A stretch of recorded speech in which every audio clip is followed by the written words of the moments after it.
Number 40. James Madison was a former president and one of the founders of the United States.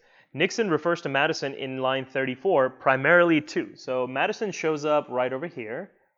Madison shows up right there in this paragraph here.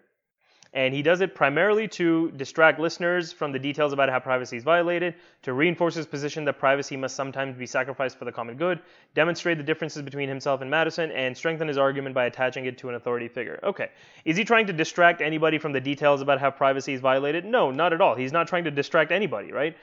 In fact, he has a solid message top to bottom in this entire passage. So he's not trying to distract anybody about how privacy is violated. Is he trying to reinforce his position that privacy must sometimes be sacrificed for the common good?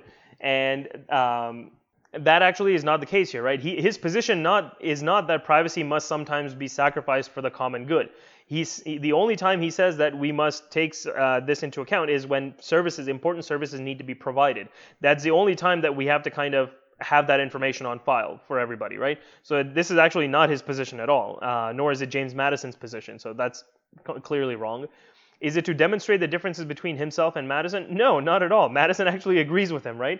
To use James Madison's terms in pursuing the overall public good, we must make sure that we also protect the individual's private rights. Madison agrees with him, right? So there are no differences here. He actually agrees with Madison. Is it to strengthen his argument by attaching it to an authority figure? Yes, this is the correct answer.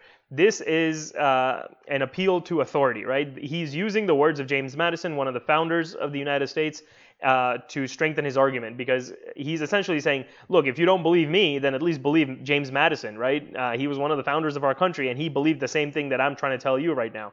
So that's a great reason to use an appeal to authority to strengthen your argument. So if somebody notable agrees with you, you could use them as saying, hey, look, not only is it me that believes this, but it's also this very important person that you respect that also believes this. So D is our correct answer.